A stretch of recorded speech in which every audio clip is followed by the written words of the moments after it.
The clip of Vice President J.D. Vance that has been going viral over the last couple of days. He was speaking at a Turning Point USA event, and he made some comments about the Pope's comments criticizing President Trump. And that led to an interaction with a student in the crowd where the student attacked him on Israel. And a lot of the viral activity of this clip is being viewed as Vance pushing back on the student and defending, shouting down or dealing with this anti-Israel heckler. But if we really pay attention to what Vance said, I think there's something very disturbing there, and it's actually part of a pattern in Vance's statements about Israel. So I'm going to play the clip, and then I will share my thoughts. Okay, so here we go. Here's Vance a couple days ago at this Turning Point event. So I think this segues very well into our next question here. You are a practicing Catholic. You're, despite your language, you're attempting to be a faithful Catholic. That's right. That's right. I think it was well placed, if I may say. It. I'm sure you've seen that the Vatican and the Pope and the President have been in the news lately. So as a Catholic, what does it feel like to be, in the middle of that?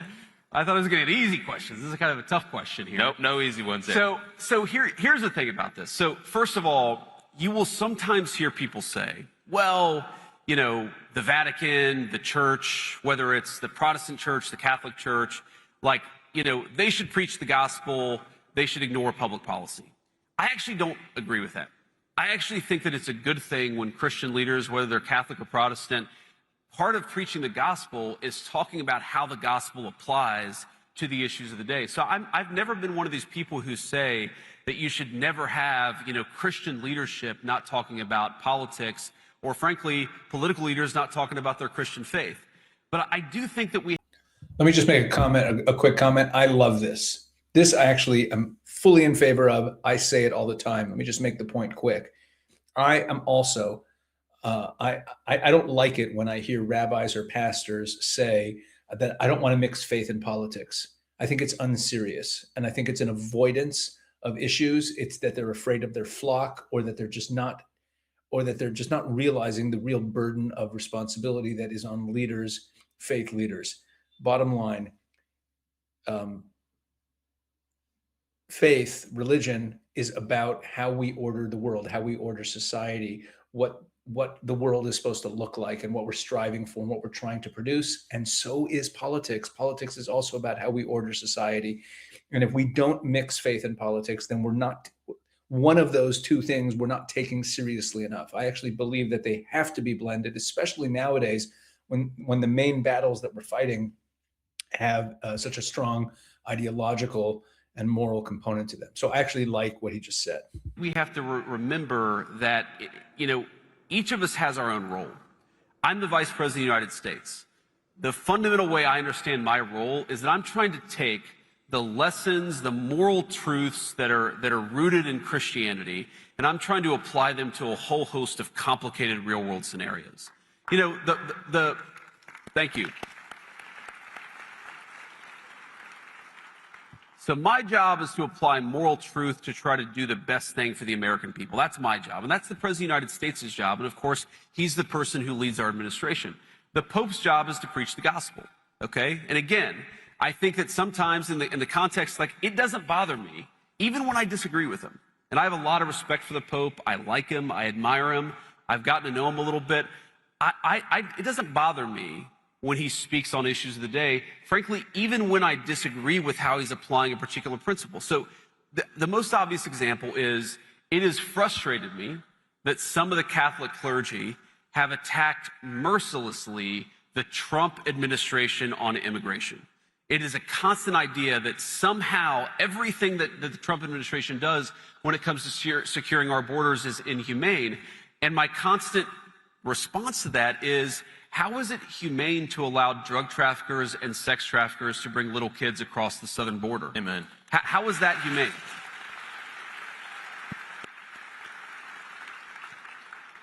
But again, I'd almost rather have the conversation. So I kind of like, even when there's disagreement, I like it when the Pope comments on questions of immigration. I like it when the Pope talks about abortion. I like it when the Pope talks about matters of war and peace, because I think that at the very least it invites a conversation. So I think some people, their reaction to this is to say, well, he shouldn't have said that. And look, there are certainly things that the Pope has said in the last few months that I disagree with. Let me just take like one very concrete example related to this conflict in Iran. So the Pope said something where he said, and I'm gonna try to remember the exact quote, but he said that God is never on the side of those who wield the sword. God is never on the side of those who wield the sword. I'm pretty sure that he said that exact statement. Now, on the one hand, again, I like that the Pope is an advocate for peace. I think that's certainly one of his roles. On the other hand, how can you say that God is never on the side of those who wield the sword? Was God on the side of the Americans who liberated France from the Nazis?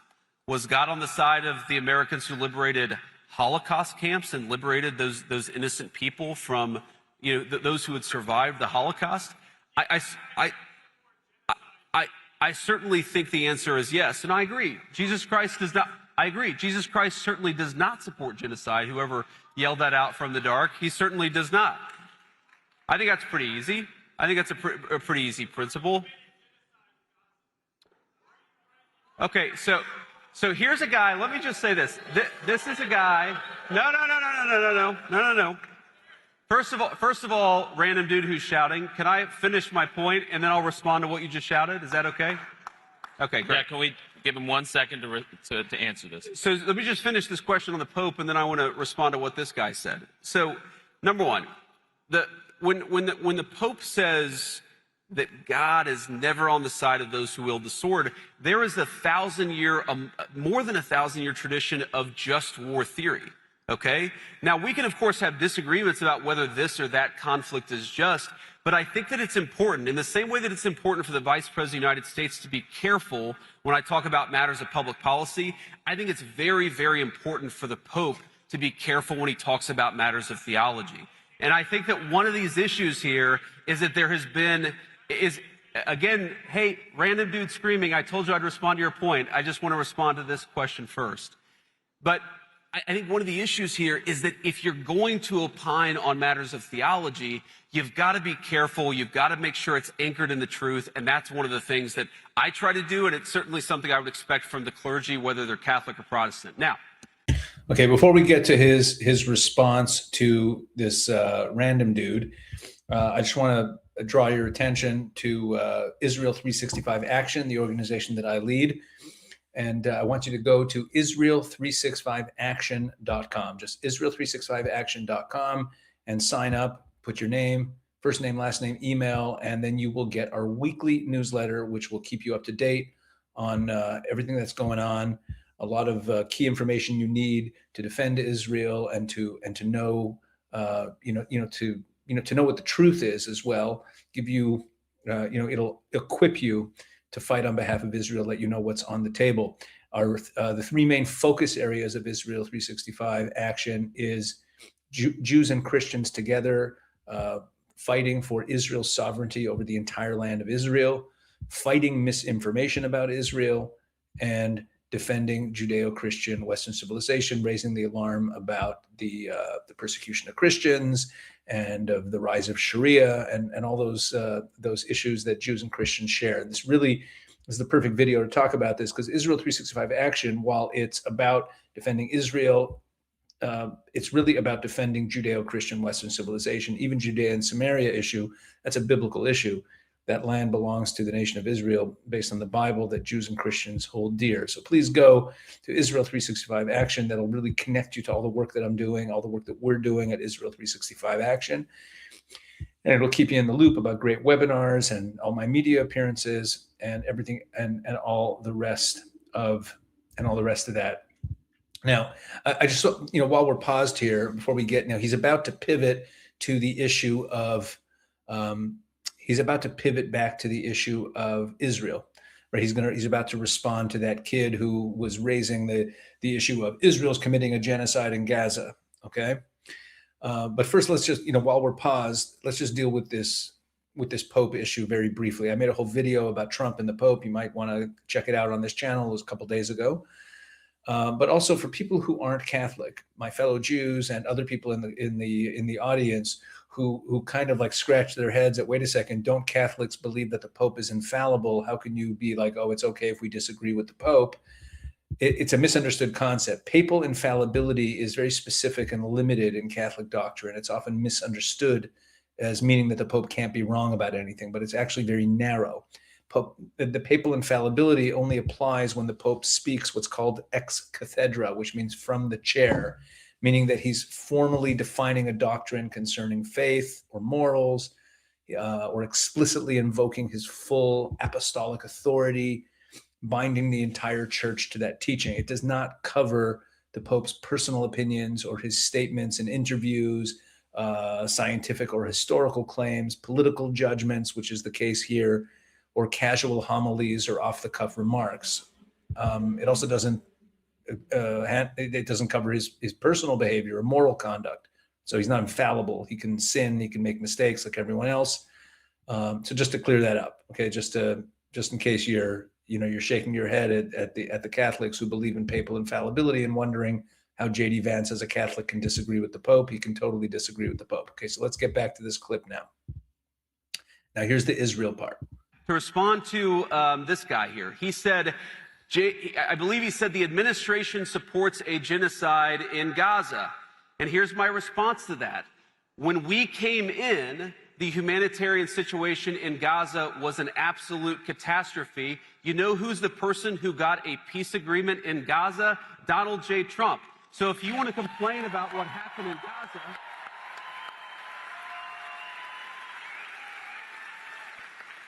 so if you want, sir, to complain about what happened in Gaza, why don't you complain about Joe Biden in the last administration? We're the administration that solved that problem. And by the way, not only was our administration like the administration that solved the problem, but the president, excuse me, sir, right now, you see more humanitarian aid coming into Gaza than it has any time in the past 5 years, because we have taken that situation seriously. And that's one of the things that I'm proud of about our administration, is whether it's there or Thailand and Cambodia, we have consistently tried as much as we can to solve these problems, not just complain about them like the guy who just ran away angry. Terrible answer from J.D. Vance. I have no other way to say it. I have no other way to say this. This was a terrible answer. If the issue being raised is Israel's committing a genocide in Gaza, the answer should be no, they are not. And J.D. Vance should have access to that information. He should know that information. It's nonsense. It's a blood libel. Israel's the civilian to combatant casualty ratio in Gaza is the lowest of any urban combat situation in modern warfare history. This has been talked about by people like Colonel John Spencer, who is the #1 leading expert on urban warfare. He's the head of urban warfare studies at West Point. He is the leading urban warfare expert. He's written numerous articles about this since October 7th, about how Israel has been remarkable in that regard. The numbers that are publicized about civilian casualties by the Hamas Health Ministry or whatever have been exposed already as a hoax. It's simply not true. Besides the fact that because Hamas uses the civilians as human shields, it should be patently obvious that the civilian casualties are not even Israel's responsibility. It's the furthest thing from a genocide. Here's a little known fact. The population of Gaza has actually grown since October 7th. Believe it or not, it has grown. Pretty ineffective genocide, if there ever was one. That's on the genocide issue. So that was a terrible, terrible answer by J.D. Vance, because what he basically said was, when this kid challenged and said that there's a genocide going on and they're killing children and all that stuff, instead of pushing back on this libel, he said, well, if you don't like that, you should complain to Joe Biden. We're the ones who stopped it from happening, essentially conceding the point of Israel committing a genocide. embedded in his answer, and that is again not a very good answer. And it reminded me of a different interaction at a Turning Point USA event that J.D. Vance had when asked about Israel, when asked about, and again, it sounds like on the surface that he's defending Israel, but he really wasn't. He was asked about Israel controlling the U.S. government and aid to Israel and all that. So let's take a look at that clip as well. Okay, so this is from back in October. Okay, hold on, let me make this bigger for you. Here we go. So this is back in October. I'm a Christian man, and I'm just confused why that there's this notion that we might owe Israel something, or that they're our greatest ally, or that we have to support this multi-$100 billion foreign aid package to Israel to cover this, to quote Charlie Kirk, ethnic cleansing in Gaza. I'm just confused why this idea has come around, considering the fact that not only does their religion not agree with ours, but also openly supports the prosecution of ours. Yeah, so let's say a few things about this. First of all, when the President of the United States says America first, that means that he pursues the interests of Americans first. That is our entire foreign policy. Now, that doesn't mean that you're not going to have alliances, that you're not going to work with other countries from time to time. And that is what the president believes, is that Israel, sometimes they have similar interests to the United States and we're going to work with them. In that case, sometimes they don't have similar interests to the United States. And this example, the most recent Gaza peace plan that all of us have been working on very hard for the past few weeks, the president of the United States could only get that peace deal done by actually being willing to apply leverage to the state of Israel. So when people say that Israel is somehow manipulating or controlling the president of the United States, they're not controlling this president of the United States, which is one of the reasons why we'd be able to have some of the success that we've had in the Middle East. Now, you asked about, sort of Jews disagreeing with Christians on certain religious ideas. Yeah, absolutely. It's one of the realities is that Jews do not believe that Jesus Christ is the Messiah. Obviously, Christians do believe that. There are some significant theological disagreements between Christians and Jews. My attitude is, let's have those conversations. Let's have those disagreements when we have them. But if there are shared areas of interest, we ought to be willing to do that too. For example, one thing I really, really care about is the preservation of the Church of the Holy Sepulchre in Jerusalem. Christians believe that that is the site where Jesus Christ was crucified, and also that his tomb is right there as well. My attitude is, if we can work with our friends in Israel to make sure that Christians have safe access to that site, that's an obvious area of common interest. I am fine with that. What I'm not okay with is any country coming before the interests of American citizens, and it is important for all of us, assuming we're American citizens, to put the interest of our own country first. Okay, this was also an absolutely despicable answer. There's no other way to say it. Let me explain. Okay, first of all, let's deal with the aid issue briefly. I've talked about this many times before. I should probably make more videos about it. And if you go to my X account, at Rabbi PW on X, I think there's the pinned post is still a piece that I wrote for the Jerusalem Post about the aid issue months ago. I think I leave it there. It's an important piece. This kid talks about hundreds of billions of dollars in aid to Israel. Okay, let's set the record straight. The aid package to Israel is $3.8 billion a year, and that is the largest it's ever been. And we're getting near the end. In 2028 will be the end of a 10-year memorandum of understanding, $3.8 billion a year, which means over the course of a decade, it was $38 billion a year. And just for comparison's sake, just to to understand what that is in terms of spending, the U.S. spends on NATO every year. On NATO, the U.S. spends approximately every year. In 2025, the U.S. spent approximately $200 billion on NATO. $200 billion, and they spend $3 $8.8 billion a year. So just under 2% of what they spend on NATO, the US spends on its alliance with Israel. Okay, put that in perspective in terms of what's going on now in the Middle East, in terms of Israel's strategic alliance with America. So it's just so first of all, the kid's wrong. It's not hundreds of billions of dollars. So there's that. That's point number one.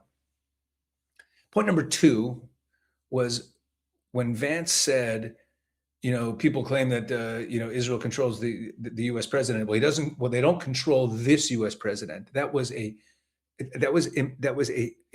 horrific answer, because the implication is that Israel does control U.S. presidents and that Israel has done so in the past, but they don't control this U.S. president. The correct answer would be Israel doesn't control the U.S. government at all, because it doesn't. There's an alliance. There's shared interests. He did say there's shared interests sometimes. There's other times there's not shared interests. That should have been the whole answer. Israel doesn't control the U.S. government. When the president decides that it's in U.S. interests to go along with what Israel wants, then there you go. But saying they don't control this president implies that they control others. Terrible answer, libelous answer to Israel. And finally, and this is the most despicable, when he talks about that we want to, I care a lot about the Church of the Holy Sepulchre, and I believe in working together with the Israelis to ensure that Christians have access to the Church of the Holy Sepulchre. Are you out of your mind? Think of what the implication there is, that you need to work. You think that if the Americans didn't work with the Israelis, if you didn't like lobby the Israelis or negotiate with them, that you wouldn't have easy access to Christian holy sites? Are you out of your mind? That's the implication here. You don't have to work with the Israelis to ensure that Christians have access to the Church of the Holy Sepulchre.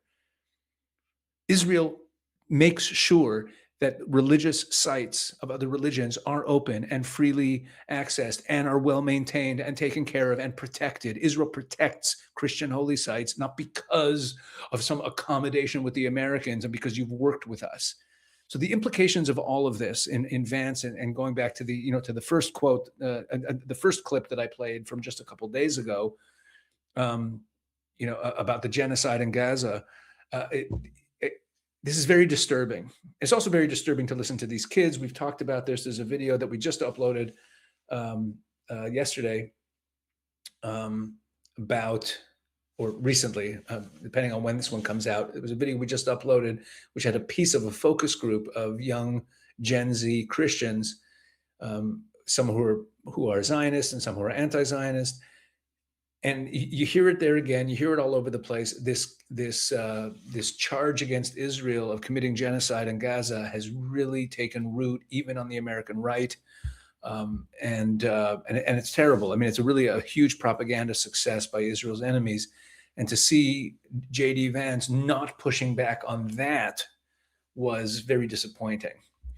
So I don't know what to say. I just I think there is reason for concern when it comes to J.D. Vance's understanding of the U.S.-Israel relationship, from his understanding of Israel's behavior. Again, like I said, it was just a little bit disappointing from the vice president. All right, thanks for watching. Please share what we're doing on this channel. Please drop a comment. Let me know what you think of what we're doing here, and give me criticism. I'm always looking for constructive criticism. I read as many of the comments as I can. And I want to thank all the viewers and the entire audience for helping grow this channel so quickly. It's been so successful. I think that it really shows that there's really